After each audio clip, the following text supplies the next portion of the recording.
ఇబ్బంది అవుతుంది. దోమలు అయితే బాగున్నాయి, మందు కొడతలేరు, ఇంటి పనులు కడతాను, కరెంటు బిల్లు కడతాను, మేము ఏం చేస్తాం? ఇక పట్టించుకుంటే మోరి కూడా చక్కగా తీస్తలేరు. దోమల బిల్లలు పెట్టినా ఏది పెట్టి ఇప్పుడు ఎంతగా అవుతాయో చూడండి.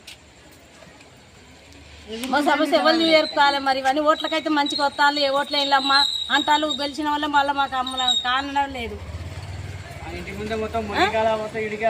మొత్తం నీళ్ళు ఎక్కడెక్కడైనా కొట్టుకొస్తా, ఇళ్ళకి ముత్తల వాన కొడితే ఇళ్ళకి వస్తున్నాయి, గలీజ్ నీళ్ళన్నీ వస్తున్నాయి, ఇళ్ళని మునుగుతాయి, ఏమి ఇచ్చలేదు, ఏం లేదు. మళ్ళా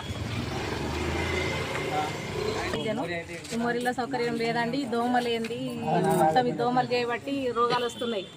మరి ఇవి డెంగ్యూ వస్తే ఎట్లా మనం చేయడానికి ఏం ప్రాబ్లం ఉంటుంది? డబ్బులు పెట్టుకున్నా మన మనిషి బతికే అవకాశం లేదు.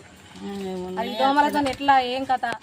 డివిజన్ కొంచెం సహాయం చేయాలని, మీరు సహకరించాలని మేము కోరుకుంటున్నాం. అధికారులు రాలేదు, గెలిచిన ఓట్ల ఇప్పుడైతే రావాలి. అధికారులు రాలేదు, ఎవరు గెలిస్తే వాళ్ళే చూసుకుంటున్నారు, ఎవరి ప్రాబ్లం వాళ్ళు చెప్తున్నారు అంతే. 2 నెలలు అవుతుంది, 2 నెలల నుండి ఇట్లా అవుతుంది. దోమల పెద్దోళ్ళు ఉన్నారు, అందరు ఉన్నారు. మరి ఎట్లా ఇది ప్రాబ్లం ఎట్లా సాల్వ్ కావాలి? మాకు ఎట్లా చేయడం ఏంటిది? ఎవరు పట్టించుకునే అవకాశం లేదు. సరికి మందు కూడా కొడతలేరు. మాకు వారానికి ఒక్కసారన్నా, కనీసానికి 4 రోజులకు ఒక్కసారన్నా మరి మందు కొట్టాలి కదా. దోమల మందు కొట్టకపోతే పిల్లలతో ప్రాబ్లం, పెద్దోళ్ళతో ప్రాబ్లం, అందరికి ప్రాబ్లమే. ఏజ్ అయిన వాళ్ళు కూడా ప్రాబ్లాలే ఉంటుంది. దోమలు చనిపోవడానికి కారణం కూడా డెంగ్యూ. అది ఇక పిల్లలకి జ్వరాలు వస్తున్నాయి. మరి జ్వరాలు వస్తే మరి ఏం చేయగలుగుతాం మనం? చిన్నపిల్లలు తిరగకపోతే మరి ఓట్లు అడగడానికి రావద్దు, ఇంటి ముందుకు కూడా రావద్దు, మమ్మల్ని అడగడానికి అవకాశం లేదు వాళ్ళకి. అట్లా ఓట్లు అడిగేటోళ్ళు ఎవరు? సమస్య తీర్వని వాళ్ళు మామూలు ఓట్లు అడిగితే మేము ఎట్లా ఇస్తామండి? మళ్ళీ అట్లా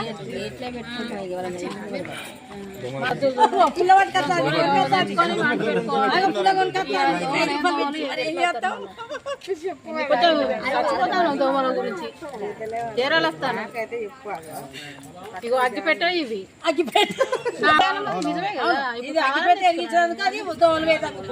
పెద్దోళ్ళకైనా ప్రజాపాలన ప్రగతి ప్రణాళిక అమల్లో ఉన్నా కానీ ఇక్కడ జీడబ్ల్యూఎంసీ 54 డివిజన్లో ప్రజలు దోమలతోనే తీవ్ర అవస్థలు పడుతున్నారు, చాలా ఇబ్బంది గురవుతున్నారు. కనీసం ఈ ప్రణాళిక 99 రోజుల ఏదైతే ప్రభుత్వం గొప్పగా చెప్పుకుంటుందో ఆ ప్రణాళిక కార్యక్రమం అమల్లో ఉన్నప్పుడు కూడా వాళ్ళు ఏదైతే మెయిన్ అజెండాగా ముఖ్య కార్యక్రమంగా ఏదైతే పారిశుద్ధ్యం అనే చేర్చినారో దానికే దిక్కు లేకుండా అయిపోయింది. ఇక్కడ అసలు అధికారులు దోమల గురించి ఎలాంటి చర్యలు తీసుకున్నానికి ఇటు అసలు మున్సిపల్ అధికారులు ఎవరు వచ్చిన వాళ్ళు కూడా లేరు, మోరీలు తీసిన వాళ్ళు లేరు. యాక్చువల్గా మనకేంటిది ప్రణాళిక అంటే ముందస్తు చర్యలు తీసుకోవాలి. అంటే యాంటీ లార్వా కార్యక్రమాలు బయటికి వెళ్ళాలని అంటే బ్యాట్లు లేనిది రాలేని పరిస్థితి ఉందని చెప్పేసి అని ఇబ్బంది పడుతున్నారు.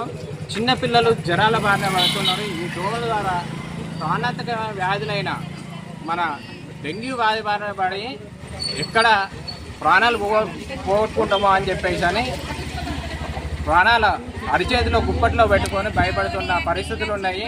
ఇప్పటికైనా కానీ ప్రభుత్వం ఊరికే ప్రజాపాలన అని చెప్పేసి అని మభ్యపెడుతూ ఒక మాయ చేస్తూ అన్నీ అభివృద్ధి అని చెప్పేసి అంటున్నారు. అభివృద్ధి ఇన్ఫ్రాస్ట్రక్చర్ అభివృద్ధి ఎడిపోయిందో తెలియదు కానీ దోమల అభివృద్ధి మాత్రం జరిగింది.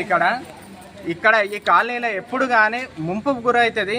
ప్రతి సంవత్సరం వరదలు వచ్చినప్పుడే కాకుండా ఒక ప్రణాళికాబద్ధంగా ఇక్కడ ఈ ప్రాంతం ఏదైతే ఉన్నదో ముంపుకు గురి కాకుండా చర్యలు తీసుకోవాలి. తక్షణమే దానికి సంబంధించిన ప్రణాళికలు ఏర్పాటు చేయాలని చెప్పి నేను ప్రభుత్వాన్ని డిమాండ్ చేస్తున్నాను. ఇక్కడ డివిజన్ ప్రజల తరఫున ప్రజలకు మేము ఎప్పుడు కానీ ఎటువంటి సమస్య అయినా కానీ ప్రజల పక్షాన పోరాడడానికి ఎప్పుడు సిద్ధంగా ఉంటామని ఈ సందర్భంగా